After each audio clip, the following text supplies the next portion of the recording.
Hey guys, and welcome back to my YouTube channel. So you'll probably notice if you've watched my other video, which would have been a week ago for you, but I'm wearing the same thing. That's because I'm filming it straight after.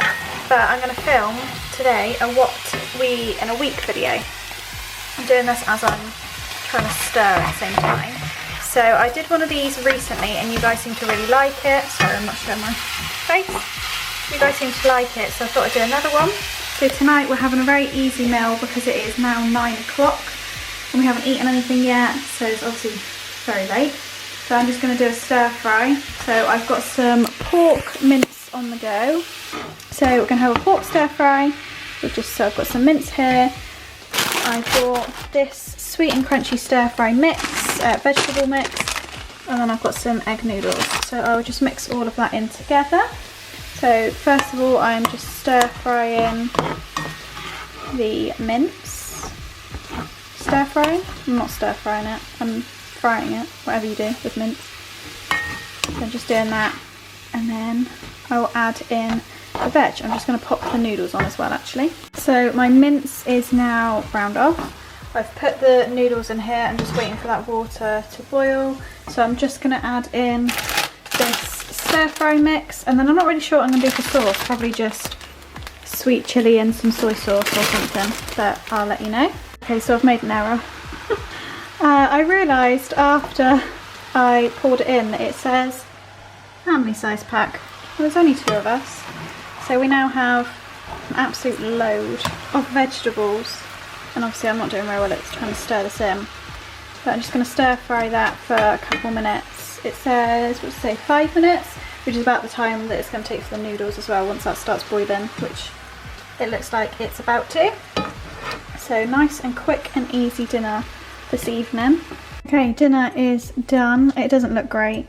I'm not sure it's going to taste particularly great either. Okay, so tonight I am making a turkey orzotto. These are the ingredients I am showing to you here. So cheese, orzo, fajita seasoning, turkey mince, tomato puree, onion, garlic, pepper, and here is the mince. I'm just browning this off in the saucepan, adding the onion in, adding the pepper in, and then I'm just making up the chicken stock to go in with that as well. I'm just adding in some garlic, and then also I've just added in this fajita seasoning. Sorry about the camera, just showing you which one it is. It's just the Morrison's Own.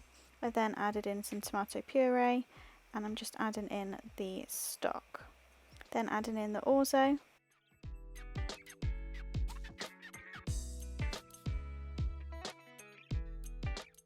I'm then just adding in some lemon juice. Rather than buying fresh lemon, I just used this one.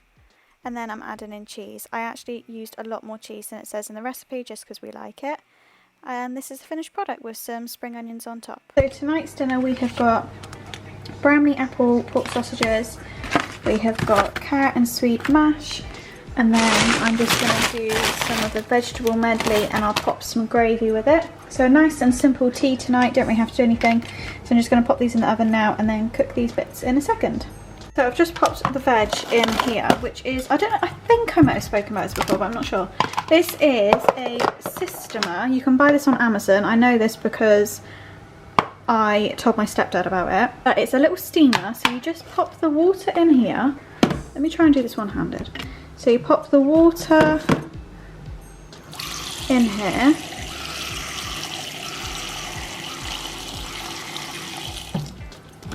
Like that, just pop a little bit more in, and then what you do is it goes in the microwave, so you just pop this lid on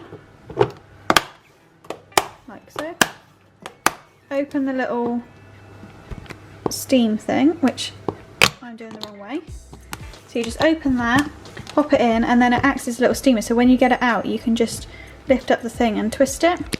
So yeah, I would recommend this. Like I said, it's the Systema. I'm assuming it's just called a steamer. I actually bought it in Lidl when they had one of their special buys on, but yeah, have a look on Amazon for this.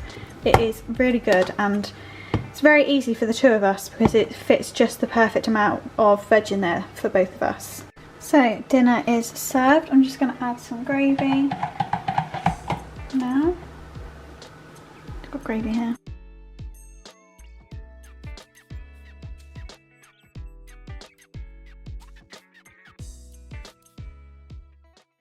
Okay, so I'm making some crispy duck pancakes here. I'm just going to pop that on the baking tray, and I'm also just about to chop up some spring onions, which I did lengthways. As you can now see here, this is what the finished product looks like, so with the wraps, the duck, the hoisin sauce, and also the spring onions. I am now making a roast dinner, so I'm just peeling the potatoes, ready to make them into roast potatoes obviously. I'm wearing the same thing because we had the duck pancakes for lunch and we are now having the roast dinner for our tea. I'm just chopping those up ready to boil. So I'm interrupting the voiceover, apologies about that, but I just wanted to let you know that I've put the chicken in the oven, as you can see. So this is the one that you would have seen in the Aldi food shop, which is the garlic and herb chicken crown. I didn't realise it took 80 minutes. I really need to start reading this. So that's gone in for 30 minutes and then I have to take it back out, take off the foil, put the juices on it and then cook for another 50 minutes. So I'm going to do my potatoes now. I've just got the water boiling. The reason I'm going to do my potatoes now is because, sorry, I always walk around in these clips, I just need to stand still, don't I? Because you should let them cool, apparently, that's what my dad tells me.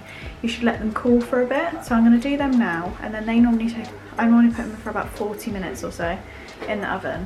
So if I cook them now, should be about perfect timing, hopefully, kind of, who knows. We'll do that. Also, just forgot to say, the whole reason I got my camera out was not to tell you any of that. It was to tell you that I'm going to start making the Yorkshire pudding mix and the stuffing mix, but you've seen me make that before, so I'll just show you when it's done. So I realised I didn't actually show you anything else, but this is the finished product. We've just added some gravy and also some cheese sauce. Always got to have cheese sauce on your veg. Moving on to the following day now, and I am making salmon spaghetti carbonara. This is a pinch of none recipe, so I'm just taking the spaghetti out of the packet and popping that on to boil. I'm then breaking in 3 eggs into a measuring jug and I'm adding in some parmesan. This is just the container version rather than fresh. Then adding in some garlic, some salt and some pepper, and then adding in some chives as well.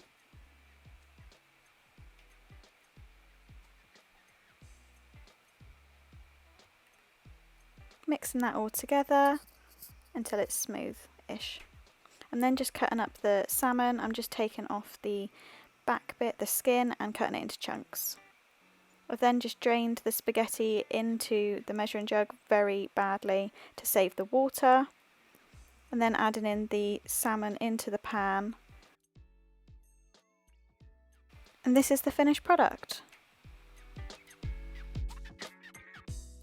So last meal of the week, and I'm making roast beef Yorkshire pudding wrap. I've just sprayed the tin that's going into the oven and I'm just making the Yorkshire pudding mix here.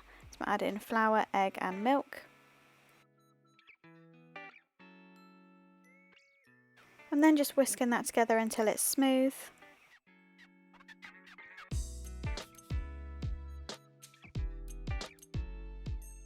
And popping the batter mix into the hot container that has been in the oven. And I'm going to pop that in there for about 10 minutes or so. Whilst that's cooking, I'm just going to spray a frying pan and I'm just going to fry off the onions. And I've also added in the beef as well, just to warm it up slightly because it was already cooked, but I just wanted to warm it up so it wasn't cold whilst we ate it. Once the Yorkshire pudding was cooked, I then added the beef and the onions and I just put that into the Yorkshire pudding and then rolled, as you can see here. And then the final product is here, so we added some Dauphinoise potatoes just to go with it and also some gravy. Okay, so that is going to go and conclude this video. Thank you so much for watching. I hope you enjoyed it. Obviously, I should have put a disclaimer at the start, but that we don't obviously eat the healthiest. But any recipes that I have mentioned, I will leave linked down below. Anyway, I hope you enjoyed this video. It's a bit of a shorter one this time. I hope you enjoyed it nonetheless, and I will see you in my next video on Sunday for some more festive fun. Couldn't really think of what to say then. But if you did enjoy this video, please give it a big thumbs up, subscribe down below, and also follow me on Instagram. Leave me in the comments any videos that you would like to see from me, not just in December but in general, and I will take them on board, and I'll see you in my next video. Thanks for watching, bye!